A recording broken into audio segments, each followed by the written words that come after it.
মুসা নবীর জামানার একটা ঘটনা হাদিসে পড়ছিলাম। অনেক দিন পর্যন্ত বৃষ্টি বন্ধ ছিল, বৃষ্টি হয় না। লোকজন যে বলছে মুসা একটু দোয়া করেন। চাটিয়াল ময়দানে উম্মতদেরকে নিয়ে গেলেন।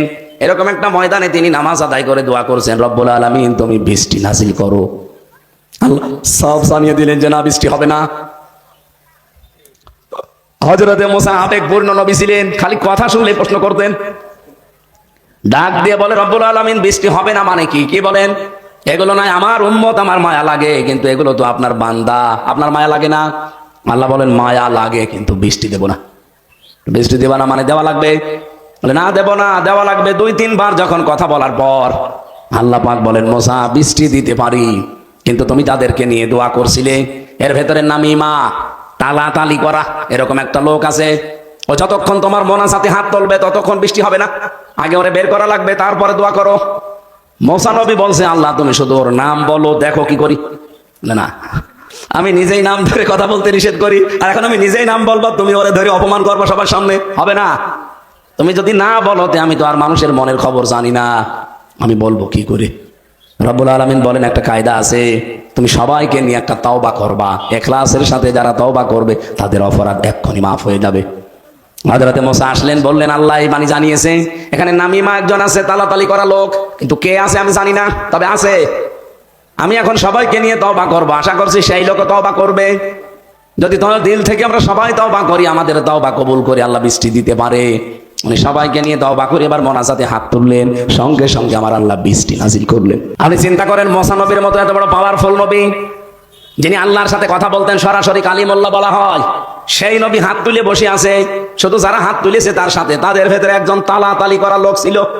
এই জন্য যদি মুসা নবীর দোয়া 3 বার আল্লাহ ফেরত দেয়, এখানে যদি এরকম কোন রোগী থাকেন, আগের থেকে চলে যান, কারণ মোনাজাত করলেই মাহফিল কবুল হবে না আপনার কারণে।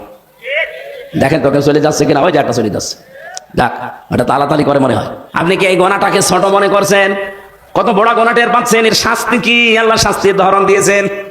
আল্লাহ বলেন কাল্লা লা ইউমবাযান্না ফিল হুতামা, কখনোই না। এই হমাজার লোমাজা যারা দুনিয়ায় করবে, সামনে পেছনে মানুষের গীবত করবে, পরনিন্দা করবে, পরচর্চা করবে, এর কথা ওর কাছে লাগাবে, মানুষকে সামনাসামনি অপমান করে, পেছনে পেছনে অপমান করে, এই মানুষগুলোর জন্য প্রথম শাস্তি আমি হুতামায় ফেলবো। কোথায়? বলেন বলেন, হুতামা কি? আল্লাহ নিজে প্রশ্ন করছেন, ওমা আদরাকা মাল হুতামা, নবী আপনি জানেন হুতামা কি? যেহেতু নবীজি জানেন না, আল্লাহ জানাচ্ছেন এবার, নারুল্লাহিল মুকাদা, এটা আল্লাহর জ্বালানো আগুন। বগুড়াবাসী খুব খেয়াল করে দেখেন, আমি জাহান্নামের 100টা স্তরের কথা পড়েছি কোরআনে। আমরা অনেকে 7টা জানি, যে জাহান্নাম কয়টা? 7টা জানি, আমি 100টা পেয়েছি কোরআনে।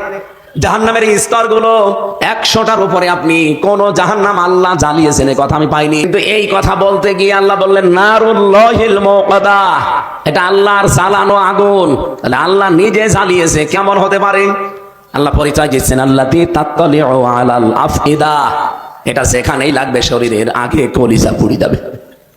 আমার তো মনে হচ্ছে এই গুনাহ যেহেতু কম বেশি আমাদের সকলের ভেতরে আছে, এই যে নিন্দা করা, গীবত করা, এটা আমরা ছোটখাটো মনে করে যাচ্ছি। আল্লাহর এই বানানো জাহান্নামের হুতামার নিজের জ্বালানো আগুনে যদি একেবারে শরীরের কোনো নখও লাগে, সঙ্গে সঙ্গে কলিজা পুড়ে শেষ। ইন্নাহা আলাইহিম মুকসাদা, এই জাহান্নামের ভেতরে দেওয়ার পরে আল্লাহ উপরে ঢাকনা দিয়ে ঢেকে দেবে। ফি আমাদিন মামাদ্দাদা, যতই চিৎকার করেন, ভেতরে লম্বা লম্বা খুঁটি করা আছে, আগুনের খুঁটি, পিঠ মোড়া দিয়ে চিরদিনের মতো বেঁধে রাখবে। দৃশ্যটা যদি শুধু কাফেরদের জন্য হতো আমি বলতাম না, এগুলো যেহেতু আমাদের জীবনে ঘটতেছে সামনে, এখনই আমরা পরিবর্তন হবো। দুনিয়া একদিকে যাক, আমি গীবত করবো না। মেয়েদের ভেতরে স্বভাব বেশি। সম্মানিত মা বোনেরা, শুধু নামাজ পড়া, রোজা রাখার, কালো বোরকা পরা ইবাদত না, নিজের চরিত্রকে সংশোধন করবেন, যে দুনিয়া একদিকে চলে যাক, আমি অন্তত কারো বদনাম করবো না। গীবত আমার দ্বারা হবে না। নবীজি বলেন, গীবত যদি কেউ করে সে যেন মরা ভাইয়ের গোশত খায়। ইমাম আবু হানিফা রহমতুল্লাহ আলাইহি, তার জামানায় একজন লোক এসেছে, হঠাৎ মুখ দিয়ে কথা বললেই পচা গোশতের গন্ধ বের হয়। দুর্গন্ধ টের পেয়ে তিনি বললেন, আল্লাহর বান্দা পচা গোশত খেয়েছেন? বলে না তো, আমি আজ 1 সপ্তাহ গোশত জাতীয় কিছু খাইনি। ইমাম আবু হানিফা বললেন, না অবশ্যই আপনি খেয়েছেন, নয়তো আপনার মুখ দিয়ে পচা মাংসের গন্ধ আসতো না। লোকটা বলে, হ্যাঁ আমি আজকে এমন একটা গোশত খেয়েছি যেটা না খেয়েও খাওয়া হয়। আমার এক ভাইয়ের বদনাম করেছিলাম আমি। ইমাম আবু হানিফা বললেন, আল্লাহর বান্দা, এইটাই আমার আল্লাহ তোমার মুখ দিয়ে বের করছে। এটা যদি সত্যি এখন এই দৃশ্যগুলো আমরা দেখতে পেতাম, এখানে বহু মানুষের মুখের কাছে দাঁড়ানো যেত না? বলেন। আমার জীবনের অন্যান্য দিনগুলো যাই হোক, এই 7 দিন আমি কোরআন শরীফ সামনে নিয়ে গ্যারান্টি দিতে পারি, এই 7 দিনই আমার দ্বারা কোনো গীবত হয়নি। কারণ এই 7 দিন দিনের বেলা 24 ঘন্টা আমি কোনো কথা বলিনি। আমার কথা বের হইতো না, কথা বলবো কি করে? কিছু হলে ডাক্তার বলেছিল এভাবে লিখে দেবেন যে আমার কথা বলা নিষেধ, আমি কথা বলতে পারছি না।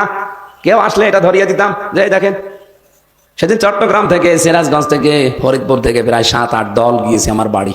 সবার ইচ্ছা যে একেবারে মনের মতো খালি গল্প করব। আমি বললাম, এই দেখেন আমার কথা বলা নিষেধ। ওরা নিজেরাই বক বক করে সব বাড়ি চলে গেছে।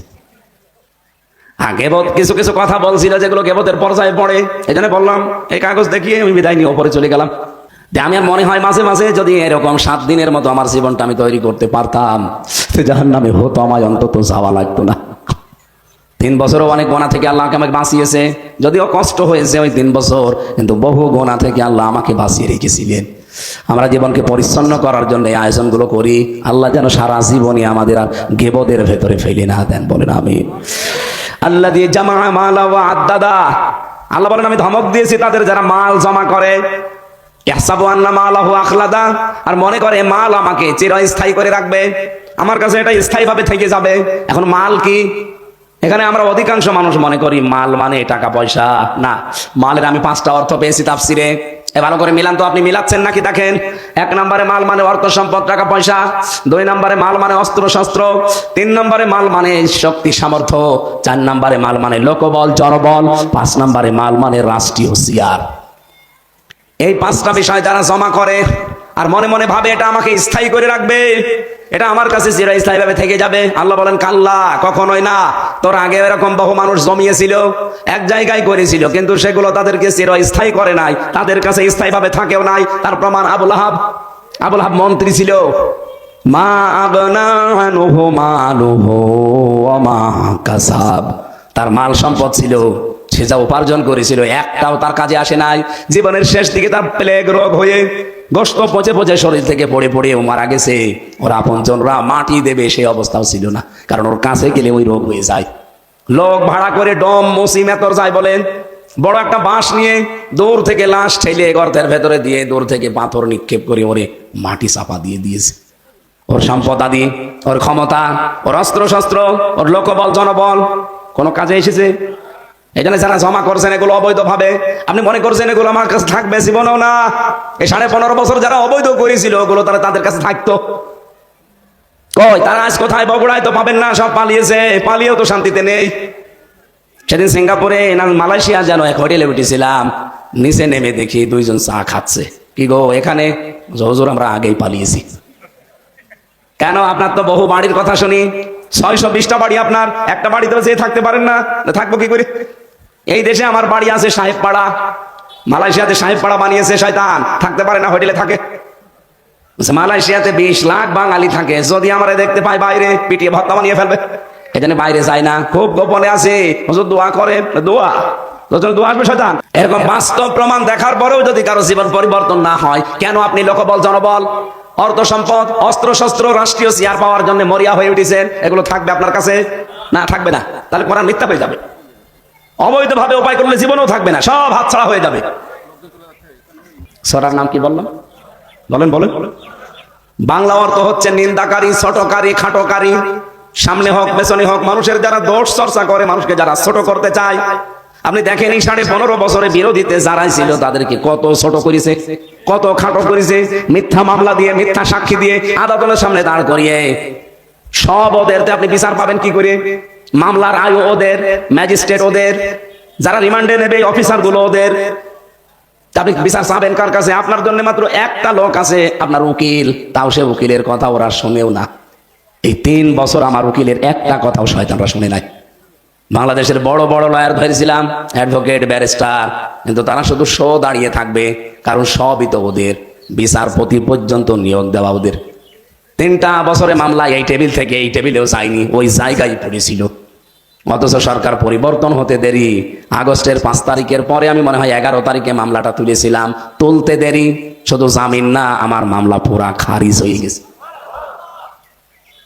আমি জজ সাহেবকে অন্তত জিজ্ঞাসাও করেছিলাম গোপনে যে আপনি এতদিন মামলাটা হাতে ছিল, তখন তো জামিন দিলেন না, এখন হওয়ার জামিন না খারিজ করে দিলেন কি করে?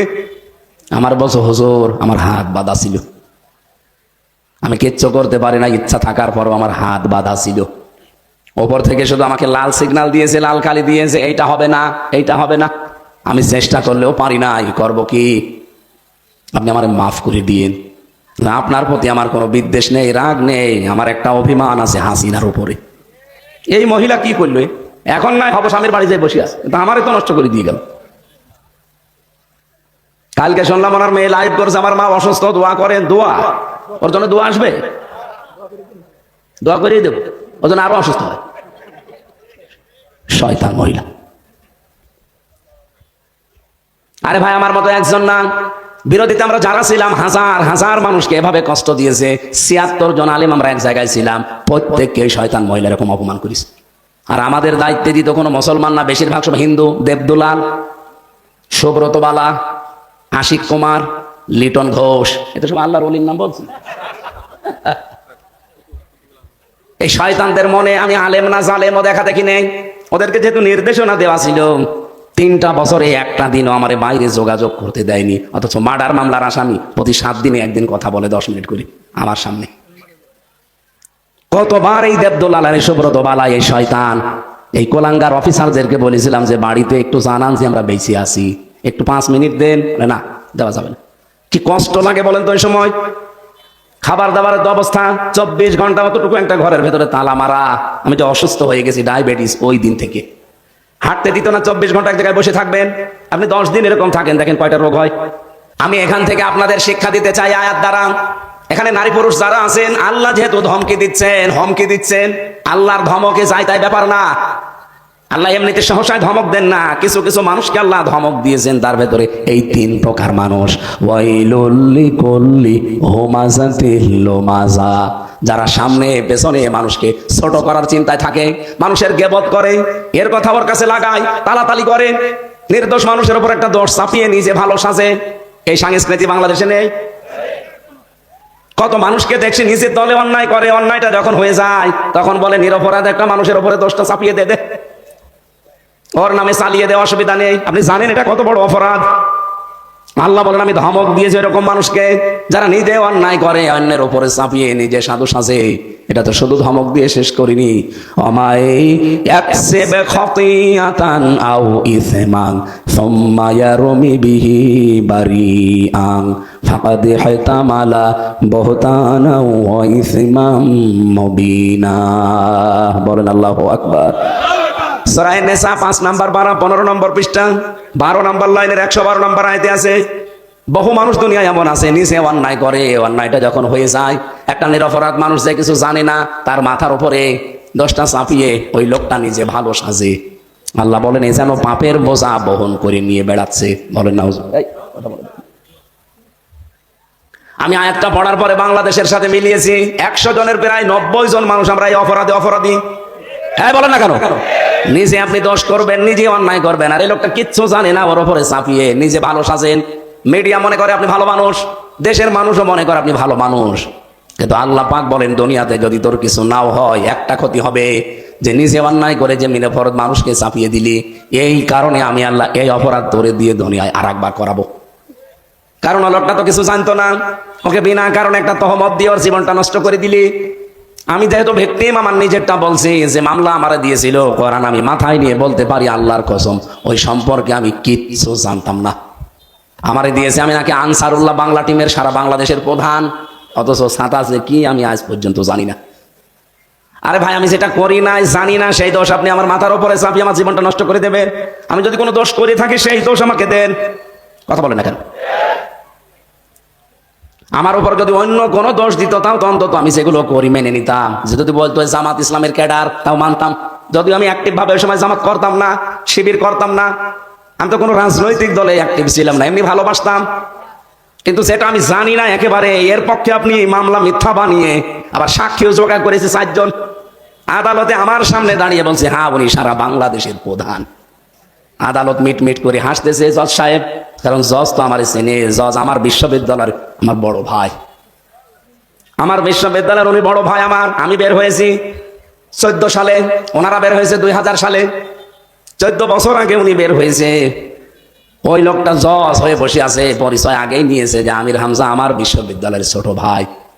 ও বাংলাদেশের আনসারুল্লাহ বাংলা টিমের সারা দেশের প্রধান হয় কি করে? কারণ সরকার যা শিখিয়ে দিয়েছে, প্রশাসন যা বলেছে, ওরা গড়গড় করে তাই বলছে। সাক্ষীদের পরিচয় পরে নিলাম। কুষ্টিয়ায় বাড়ি, হিন্দু, গৌতম ঘোষ। ও শয়তানটা জীবনে আমি কোনোদিন দেখিনি, ওর নামও শুনিনি। ওরা পরে জেলখানা থেকে বের হয়ে আগস্টের 5 তারিখের পরে যখন পরিবেশ এসে গেল, একদিন যে বললাম, দাদা আপনি? হুজুর কিছু বললেন না, খুব বিপদে আছে। ওই সময় আমার টাকা দিয়েছিল, আমি করবো কি? আমার বললো এই টাকা থাকলো যে শুধু তুমি বলবে যে হুজুরকে আমরা চিনি, এই চালিয়ে দিয়েছে। উনি তো আর আল্লাহ রসুল বিশ্বাস করে না। না না, আরো পিছনে লাগবে ভাই, পেছনে মানে মানুষ আছে। ওনারে আমি যদি কোরআন হাদিস দিয়ে ওয়াজ করি, দাদা কিয়ামতে কিন্তু জবাব দেওয়া লাগবে, ও বিশ্বাস করবে তো? কিয়ামতে বিশ্বাস করবে? আল্লাহ রসুল বিশ্বাস করে না, ওরে বোঝাবো কি করে? ওই দিন বলেছিলাম, দাদা আপনি যেহেতু একটা নিরপরাধ মানুষকে একটা বানানো দোষ চাপিয়ে দিলেন, আপনাকে দিয়ে এই জঙ্গি কাজ আল্লাহ করাবে। দেখবেন আপনার দ্বারা এমন একটা কাজ প্রকাশ পাবে, আপনি অপমান হবেন যে এখন আমার বাঁচার উপায় কি আছে? না, নিরপরাধ মানুষকে যদি কেউ ফাঁসিয়ে দেয়, তার জীবনে কোনো ক্ষতি হয়ে যায়, ওই অপরাধ থেকে ও যদি মন থেকে মাফ না করে, আল্লাহ মাফ করবে না। ও তো আর আল্লাহ বিশ্বাস করে না, ওরে বলা লাগবে যে ভগবানও আপনাকে মাফ করবে না। আমার এই ছোট্ট জীবনে সবচেয়ে বড় অভিজ্ঞতাগুলোর ভেতরে এইটা পেয়েছি। আমরা প্রায় 10,000 মানুষ ছিলাম জেলে, ওই শুধু 1-4টা জেলখানায়, গাজীপুরে, কাশিমপুরে। আমি যার সাথেই মিশতে পেরেছি, যতটুকু ঈদের দিন শুরু ছেড়ে দিত, আর সারা বছর তালা মারা। মাঝে মাঝে দেখা করতো অনেকে এসে, আমি দেখতাম 100 জনের প্রায় 60 জন তার মামলা সম্পর্কে কিচ্ছু জানে না, বিনা কারণে মিথ্যা মামলা দিয়ে, মিথ্যা সাক্ষী দিয়ে বছরের পর বছর তাকে জেলখানায় পচাচ্ছে। এ দৃশ্যকে আমি বানিয়ে বলছি? বলেন বলেন। এটা আপনি কেবল শুরু করেন মানুষের উপরে দোষ চাপিয়ে দেন, কাউকে ছোট করার জন্য অথবা কারোর সাথে সম্পর্ক নষ্ট করার জন্য আপনি কথা তালাতালি করেন। এটা এত বড় অপরাধ আল্লাহর কাছে। আল্লাহ পাক বলেন, আমার মনে হয় আকাশটা ভেঙে ওর মাথার উপরে ফেলি। এমনকি আকাশ থেকে যে বৃষ্টি নাজিল হয়, এই গোনাটার কারণে আল্লাহ বৃষ্টি পর্যন্ত বন্ধ করে দেয়। এমনিতে দেখতে পাচ্ছেন আমার শরীরের যে অবস্থা, হাসিনার উপরে এমনি রাগ হয় এই কারণে। এই বুড়ি মহিলা আমার জীবনটা নষ্ট করে দিয়েছে। 3টা বছর ফাঁসির ওই কন্ডেম সেলের ভেতরে রেখে রেখে এমন কোনো টর্চার নেই এই শয়তানরা করে না। আমার মাথার চুল থেকে পায়ের তালু পর্যন্ত 1 ইঞ্চি জায়গাও বাকি নেই যেখানে টর্চার করে। আর পেছনের যে অবস্থা, এটা তো ম্যাডাম ছাড়া কাউকে দেখানো যায় না, এমন অবস্থা করে দিয়েছে। আপনি হাসতেছেন, আমার তো জীবন শেষ হয়ে গেছে। আমার কণ্ঠটাও নষ্ট করে দিয়েছে বিভিন্ন উল্টাপাল্টা জিনিস খাওয়িয়ে। কারণ ভেতরে যা দিত ওইটাই খাওয়া লাগতো, না খেলে আপনি না খেয়ে মরে যান। প্রত্যেক খাবারের সাথে তেঁতুল মিশিয়ে দিয়ে দিয়ে আমার কণ্ঠটা শেষ করে দিয়েছে। স্লো পয়জন দিয়ে আমার শরীরটাও শেষ করে দিয়েছে। এখন স্বাভাবিক হতে অনেক সময় লাগবে, সেই সময় তো আপনারা দিতে রাজি না। আসেন হুজুর মরে যান, তাও আমাদের ওয়াজ করে। আমি তো মরিয়েই যদি যাই, যে গরু দিয়ে চাষ করে খাবে, গরুই যদি মরে যায় তো কি দিয়ে চাষ করবে? এই জন্য কিছুদিন বেঁচে থাকা দরকার না? যতটুকু আল্লাহ দিয়েছে আমার ভেতরে এলেম বা জ্ঞান যেটা আছে, এটা যেন ইখলাস নিয়ে সততার সাথে প্রচার করতে পারি। আজকে আমি ঘন্টাখানিক কথা বলতে চাচ্ছি এটা গুরুত্বপূর্ণ সাবজেক্টের উপরে। আল্লাহ আমাকে বলা, আপনাদের শোনার মতো ধৈর্য এবং সহ্য দান করে না। আমি এটা এখন আর দিয়ে কি হবে, এটা বলা হয়েই গেল, এখন আর লাগবে না। যেহেতু কোরআনে কারীম অন্য ধর্মের ধর্মীয় গ্রন্থের মতো না, আমি পৃথিবীর প্রায় 4,500 ধর্মীয় গ্রন্থের একটা ঠিকানা পড়েছিলাম। 4,500। এটা আমেরিকার একটা জায়গায় একটা কনফারেন্সে আমি দেখেছিলাম। 4,500 ধর্মীয় গ্রন্থ তারা কম্পিউটারের ভেতরে দেয়, একটা টুকরোর ভেতরে স্ক্রিনে ভেসে ওঠে যে এর মতো কিতাব আর একটা বানানো সম্ভব, এবং এর ভেতরে বহু ভুল ত্রুটি আছে। কথা বুঝতেছেন? 4,500, একটা দুইটা না। ওরা সর্বশেষ দিয়েছে মুসলমানদের ধর্মীয় গ্রন্থ যেটা কোরআনে কারীম। কোরআন দেওয়ার পরে স্ক্রিনে ভেসে উঠেছে যে কোরআনে কোনো ভুল নেই, কিন্তু এর মতো একটা বই বানানো সম্ভব। ওরা যারা দায়িত্বে আছে বিচারকের সবগুলো তো খ্রিস্টান। ওরা চিন্তা করছে কি গো, এতদিন মুসলমান বলতো যে কোরআনে কোনো ভুল নেই, সে কাছে মানলাম, কম্পিউটারের স্ক্রিনে লেখা উঠেছে যে কোনো ভুল এর ভেতরে নেই। মুসলমানরা যে বলে এর মতো কিতাব বানানো সম্ভব না, এইটা তো আজকে ভুল প্রমাণ হলো। এর মতো তো কিতাব বানানো সম্ভব, সময় যাই লাগবে, বানানো তো সম্ভব। কম্পিউটারের স্ক্রিনে লেখা এসেছে বানানো সম্ভব, কিন্তু সময় লাগবে 63,000 অক্টেলিয়ন বছর। টের পাচ্ছে যারা অঙ্ক বোঝায়, এখানে যদি শিক্ষক থাকে, ছাত্র থাকে যারা গণিতে, ওরা একটা হিসাব জানে, এককের যে হিসাব আছে, একক, দশক, সহস্র, তারপরে অযুত, লক্ষ, নিযুত, কোটি, million, billion, pillion, trillion, zillion, অক্টিলিয়ন। আপনি তো 1000 বছরে বাঁচবেন না, 100 বছরও বাঁচেন না। সেখানে প্রায় 13টা ধাপ পার হওয়ার পরে অক্টিলিয়ন আসে। তাও 1 2 না, 63,000 অক্টেলিয়ন বছর সময় লাগবে এই কোরআনের মতো একটা কোরআন বানাতে। আপনি এতদিন হায়াত পাবেন কোথায়? আপনি তো 14 বংশ মিলেও এত হায়াত হবে না। হবে 14 বংশ মিলে খুব বেশি হলেও 9 10 বা 1000 বছর আপনি পাবেন। সেখানে 63,000 অক্টেলিয়ন বছর, এটা কিয়ামতের আগে অসম্ভব না। কিন্তু ওরা তো খ্রিস্টান, ওরা জাতে মাতাল হলো তাহলে ঠিক আছে, এটা প্রচার করতে দেয়নি বেশি, যে এটা প্রচার করলে আবার আমাদের খ্রিস্টান ধর্মে যারা আছে দলে দলে পালে পালে দেখা যাচ্ছে সব আমরা হারিয়ে ফেললাম। এটা নিয়ে জাতে মাতাল তাহলে ঠিক। এই যে এখন যেটা আছে এটা মাতাল মতোই লাগে দেখতে। ট্রাম্প কি জানো না, ডোনাল্ড ট্রাম্প, এ দেখতে মাতালের মতো লাগে না? মাতাল হলে কি হবে? তাহলে কিন্তু ঠিক আছে, ও কথাবার্তারা যাই বলুক, ও কাজ কিন্তু ঠিক করে যাচ্ছে ভেতরে ভেতরে। এই জন্য আমরা যেহেতু কোরআন এমন শুনতে আসলাম যেটা কিয়ামত পর্যন্ত বানানো সম্ভব না, এটা প্রমাণিত সত্য। 1,500 বছর পার হয়ে গেছে, কোরআনের মতো না একটা সূরাও কেউ আজও বানাতে পারে না। কিছু মানুষ চেষ্টা করেছিল, কিন্তু তার কোনো অর্থ আগামাতা নেই। ইন্না আতাইনাকাল কাউসারে সূরা পরিবর্তন করে একটা সূরা বানিয়েছিল। ওরা বানিয়েছে ইন্না আতাইনাকাল আক ফাসাল্লি লিরাব্বিকা ওয়াসআক ইন্না শানিয়াকা হুয়াল আবলাগ। এ কোনো আগামাতা আছে? এই তো পড়তে গেলে দাঁত মুখ ভেঙে যাওয়ার কথা। আর অর্থ কি? ওরা যে নবীর মাধ্যমে এটা বানিয়েছে, গোলাম মোহাম্মদ কাদিয়ানী, এই লোকটা এই সূরা বানাতে গিয়ে এর বাংলা অর্থ জানিয়েছে, হে নবী, আপনি তো নবী দাবি করে, আপনাকে আমি একটা হুকুম পেশা দিয়েছি, সুতরাং হুকুম পেশা পাওয়ার কারণে আপনি একটু আনন্দ করেন আর মাঝে মাঝে আপনি চিৎকার করে উঠবেন। একই অর্থ হয়েছে। আল্লাহ কোরআনে কারিমে কি সুন্দর একটা অর্থ দিয়েছেন, ইন্না আতাইনাকাল কাউসার, অবশ্যই আপনাকে আমি হাউজে কাউসার দান করেছি, ফাসাল্লি লিরাব্বিকা ওয়ানহার। এটা পাওয়ার জন্য আপনি 2টা কাজ করবেন, আপনার রবের জন্য নামাজ আদায় করেন আর কুরবানি স্বীকার করেন। ইন্না শানিয়াকা হুয়াল আবতার। আপনার শত্রুতা যারা করে আমি আল্লাহ বলছি তারা নির্বংশ, তাদের বংশ বলতে পৃথিবীতে থাকবে না। এটা কি প্রমাণিত না অপ্রমাণিত? প্রমাণিত। ওই জামানায় যারা সবচাইতে বেশি শত্রুতা করেছে আল্লাহ তাদেরকে বেশি নির্বংশ করে ছেড়ে দিয়েছে। আবু জেহেল বেশি শত্রুতা করেছিল। আপনি তাকান তাম পৃথিবীতে যত মানুষ এখন আমরা আছি, কোন মানুষ তার সন্তানের নাম আর আবু জেহেল অন্তত রাখে না। দরকার কুকুর রাখবে, তাও আবু জেহেল রাখে? আমি কুকুরও নাম একজনের শুনেছি, একজনের নাম রেখেছিল কয়হস্যু কু কু। নাম কি? জিয়াউর রহমানের ছোট ছেলের নাম ছিল কোকো। কয়ৌকার কয়ৌকার কি হয়? ওকার বাদ দিয়ে যদি আপনি হস্যকার দেন তাহলে কি হবে? কু কু। একটা মুরব্বী মানুষকে ওনার নাম ধরে ডাকতে দেন, যাদের দাঁত নেই, কি বলে ডাকবে? হ্যাঁ কুকুর। আমি কি বেশি বলছি? আবু জেহেলের নামে আজ পর্যন্ত আমি এই 1,500 বছর চলছে ওর পুরা জীবনী আমি পড়েছি, কিন্তু আজ পর্যন্ত আমি শুনিনি যে কেউ বলে যে কুকুরটা আমি অন্তত আবু জেহেলের নামে রাখলাম। রাখে? নির্বংশ করে ছেড়ে দিয়েছে। এই জন্য যেটা শুনতে এসেছেন এটা এত অথেন্টিক, কিয়ামত পর্যন্ত এর ভেতরে ভুল প্রমাণ করার এই পৃথিবীতে কেউ নেই, এখনো নেই, কিয়ামত পর্যন্ত আসবে না ইনশাআল্লাহ। সেই কোরআন থেকে সরাসরি আমরা তাফসীরুল কোরআন মাহফিল লিখেছেন আপনারা। তাফসীর মাহফিল তো নাকি? তাফসীর আকারে কিছু কথা বলতে চাচ্ছি। রাসূলের উপর আগে একটু দরুদ পড়ি, যেহেতু আমরা একবার পড়েছি সাল্লাল্লাহু আলাইহি ওয়াসাল্লাম। কারণ এই অনুষ্ঠান যত ছোট হোক আর বড় হোক, এটা যদি দরবারে এলাহিতে কবুল হতে হয় তাহলে আপনাকে দরুদ পড়া লাগবে। দরুদ না পড়লে এটা আকাশে ঝুলে থাকবে, আরশে যাবে না।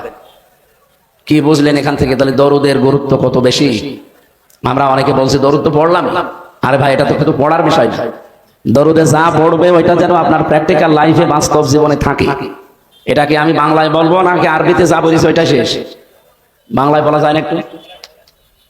আপনি বলছিলেন আল্লাহুম্মা, হে আল্লাহ, সাল্লি আলা, সাল্লুন শব্দের শাব্দিক অর্থ রহমত নাজিল করা, দয়া করা, দরুদ পড়া, নামাজ আদায় করা, চারটি অর্থ হয়।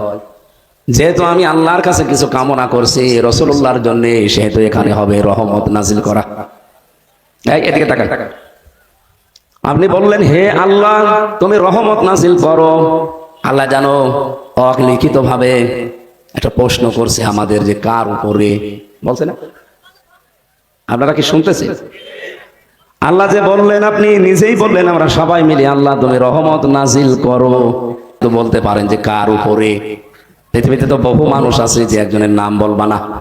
আপনি আমি আমার বাবার নাম বলি নাই, আমার নেতার নাম বলি নাই, আমার দাদার নামও বলি নাই, বলেছি আলা মোহাম্মদ।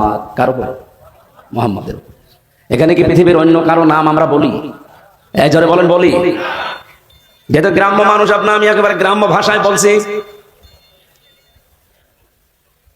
আপনি নিজে থেকে সবাই মিলে আমরা এক বাক্যে স্বীকার করলাম আল্লাহর কাছে, আল্লাহ যার উপরে রহমত নাজিল করার কথা বলছি উনি আর কেউ না, আলা মোহাম্মদ, মোহাম্মদের উপরে। আল্লাহ পাক যেন আরেকটা প্রশ্ন আমাদের কাছে করছেন, এই মোহাম্মদ কে? যার উপরে রহমত নাজিল করব এই মোহাম্মদ কে? আমি বলি না যে আমার বাবা হয়, আপনি বলি না যে আমার দাদা হয়, আমার বংশের কেউ। বলিস কি বললাম? ওটা থামান। একজন দুইজন না, এখানে নারী পুরুষ যারা আমরা এই দরুদটা পড়লাম সবাই এক বাক্যে বলেছি সাইয়্যিদিনা মুহাম্মদ আমাদের নেতা। কি এই বাংলা অর্থ আমি ঠিক করছি তো? সাইয়্যিদ মানে নেতা, না মানে আমাদের। আমি কিন্তু নিজের কথা শুধু বলি না যে আমার নেতা, তাহলে তো দিতাম সাইয়্যিদ, তো সাইয়্যিদিনা দিয়েছি, তিনি আমাদের সকলের নেতা।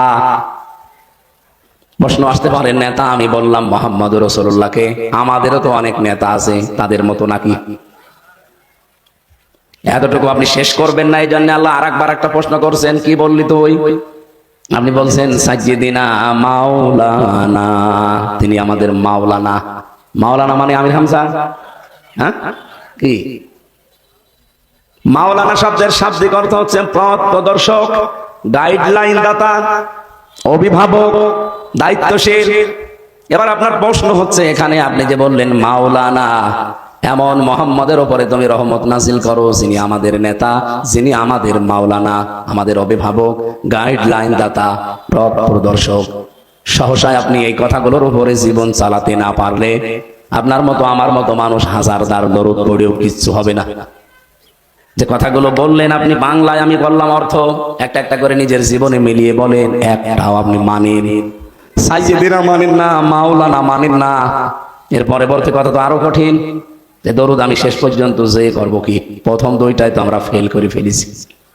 আহ্বান জানাচ্ছি শিক্ষা নেওয়ার জন্য, আপনি সিদ্ধান্ত এখনই নিতে পারেন, আজকে থেকে নেতা হিসাবে মোহাম্মদ ছাড়া কাউকে আমি আর মানি না। এটা শুধু এই পর্যন্ত শেষ না, মানে আমি জানি আমি এই পর্যন্ত শেষ। মাওলানাটা খুব বেশি বড়। মাওলানা শব্দের শাব্দিক অর্থ যেহেতু পথ প্রদর্শক, উনি আমাদেরকে যে পথ দেখিয়েছেন, ওই পথের বাইরে আমার পরিবার আজকে থেকে চলবে না, ওই পথের বাইরে আমার জীবন কোনো রাস্তায় যাবে না, ওই পথের বাইরে আমার ব্যবসা চলবে না। বলেন রাসূলের 63 বছরের জীবন ছিল না ছিল না? বলেন বলেন বলেন। 63 বছরের জীবনে পুরাটা আপনি পড়ে দেখেন, কোনদিন তিনি সুদ খেয়েছেন, ঘুষ খেয়েছেন? উনি কিন্তু খেলে খেতে পারতেন। সূরা মাউনের তাফসীর পড়ে দেখেন, আবু জেহেল দুইটা বাচ্চা, এতিম বাচ্চার সম্পদ, তার বাবা ইন্তেকালের আগে আবু জেহেলের কাছে, যেহেতু সে নেতা ছিল ওই দেশের এবং দেশের দায়িত্বে ছিল, এই লোকটা ডাক দিয়ে বলছে, নেতা আপনার কাছে আমার সম্পদগুলো রেখে গেলাম, আমার এই দুইটা এতিম ছেলে বড় হয়ে গেলে ফেরত দিয়ে দেবেন। বলছে ঠিক আছে। বড় হয়ে গেছে, টাকা পয়সা ফেরত দেওয়া তো দূরের কথা, চাইতে গেলেই উল্টাপাল্টা কথা বলে মারধর করে তাড়িয়ে দেয়। নবীজি কাবা শরীফে যাচ্ছিলেন, হঠাৎ দেখলেন দুইটা এতিম রাস্তার পাশে কাঁদতেছে। ডাক দিয়ে বললেন কি হয়েছে? পুরা ঘটনা শোনার পরে বললেন চলো আবু জেহেলের বাড়িতে গেলেন, ডাক দিয়ে বললেন, চাচা এই দুইটা ছেলের সম্পদ ওর বাবা রেখে গিয়েছিল আপনার কাছে, ফেরত দিয়ে দেন। আবু জেহেল একটা কথাও বলে নাই, বলছে মোহাম্মদ একটু দাঁড়াও, আমি সম্পদ যা আছে হিসাব করে ওদের ফেরত দিয়ে দেই। দিয়ে দিলেন, চলে গেল। আশপাশে যারা দাঁড়িয়েছিল চামচা ডাক দিয়ে বলছে, নেতা আপনি কিছুই বললেন না, আপনি ইশারা দিলেও তো মোহাম্মদকে ফিরে দিতে দিতাম না, আপনি তো কিছু না বলে সম্পদগুলো সব দিয়ে দিলেন। এ কয়েকবার তো এর আগে এসেছিলেন বাচ্চারা, কিছুই তো দেননি, আরো মারধর করে তাড়িয়েছেন। তাফসীরে মুফাসসির লেখেন, আবু জেহেল ওই দিন বলেছে, চামচারা আমি যা দেখি তোমরা দেখতে পাও না। মোহাম্মদ যখন এতিম বাচ্চাটার পক্ষ নিয়ে আমার কাছে এসে শুধু বলল, চাচা সম্পদগুলো দিয়ে দেন, এ কথার সঙ্গে সঙ্গে দেখি দুই দিকে দুইটা বাঘ হা করে আছে। আমি যদি ওই সময় কিছু না বলি, গড়িমসি করতাম, দেরি করতাম, আমার মনে হচ্ছে বাঘ আমাকে এখনই খেয়ে ফেলবে। বলেন তো ওই দুইটাকে আসলে দুনিয়ার বাঘ ছিল? এখান থেকে কি পেলেন?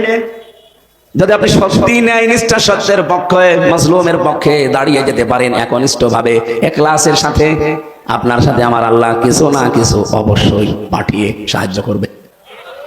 আজ বাংলাদেশে যদি আমরা এটা করতে পারতাম, এই দেশে চাঁদাবাজি হতো না। একজন মানুষকে সামনাসামনি ধরে নিয়ে পিটাচ্ছে, মারছে, পাথর দিয়ে মেরে ফেলছে, কিছুই বলার নেই। আর কিছু বলার নেই মানে আপনি যে নামাজ আদায় করেন, আল্লাহ রসুলে বিশ্বাস করেন, সবাই মিলে দলমত বাদ দিয়ে যদি ওই জায়গায় একভাবে মানব প্রাচীর হয়ে দাঁড়িয়ে যাওয়া যায়, শুধু আমরা 8-10 জন না, আমাদের সাথে আমার আল্লাহ ফেরেশতাও পাঠাবে। এটা বাংলাদেশে যদি আমরা কায়েম করতে পারতাম, এই 1 বছর 2 মাস চলছে, আমার মনে হয় দেশের বদনাম বাইরের দেশে এত ছড়াইতো না। বাইরে যাওয়া যাচ্ছে না, আমি তো বেশিরভাগই বাইরের দেশগুলোতে ঘুরি, যা অবস্থা, কান ঝালাফালা হয়ে যায় কথা উল্টা পাল্টা শুনতে। অথচ সেই জন্মের পর থেকে সূরা মাউন আমরা পড়ে যাচ্ছি, এখান থেকে এখনো পর্যন্ত কিছুই নিতে পারিনি। নবীজি ছেলে দুইটাকে সম্পদ সহ নিয়ে আসলেন, কিছু দূর আসার পরে বললেন, তোমাদের বাড়িতে চলে যাও। ইতিহাসের কিতাবে লেখা আছে, ছেলে দুইটা কিছু সম্পদ নিয়ে রাসূলুল্লাহকে বলেছিল, হে আল্লাহর নবী এগুলো আপনি নেন, কারণ আমরা তো আদায় করতে পারি নাই, আদায় যদি করতে পারতাম এতদিন ঘোরাতো না। আপনি একবারই যখন আমাদের আদায় করে দিলেন, অন্তত এইগুলো রাখেন। বিশ্বনবী জানিয়েছেন, সন্তানেরা পৃথিবীতে আল্লাহ আমাকে ঘুষ নেওয়ার জন্য পাঠান নাই। আমার মনে হয় হাদিস থেকে কয়েকটা বিষয় শিক্ষা নেওয়া যায়, এখানে কয়েকটা লিসন আছে। আমরা যদি এরকম এলাকার কোনো মাতব্বর মেম্বার, এলাকার কোনো মডলকে ধরতাম যে আমার এটা আদায় করে দেন, ও যদি আদায় করেও দিত, বলতো আমার জন্য কতটুকু। এটাই তো বগুড়ায় নেই, অন্য জেলায় আছে। ও বলতো আমার জন্য কি আছে বলো, 10 লাখ টাকা আমি আদায় করে দেবো, আমার কিন্তু 2 লাখ ভাগে রাখা লাগবে। আপনি যে পথ প্রদর্শক হিসাবে মাওলানা বললেন রাসূলুল্লাহকে, কি মাওলানা মানেন? আমি আশা করছি আপনারা বুঝে ফেলেছেন নাকি? হ্যাঁ, আমার আর দরকার নেই। এইভাবে দরুদ পড়ার দরকার ছিল। যদি এগুলো মেনে নিয়ে দরুদ পড়তেন, একবার দরুদ পড়লে মান সাল্লা আলাইয়া ওয়াহিদান সাল্লাল্লাহু আলাইহি আশরা, কেউ যদি একবার দরুদ পড়ে আমার উপরে, তার উপরে আল্লাহর রহমতের দৃষ্টি নাজিল হয় কয়বার? 10 বার। এই দরুদ সেইটা।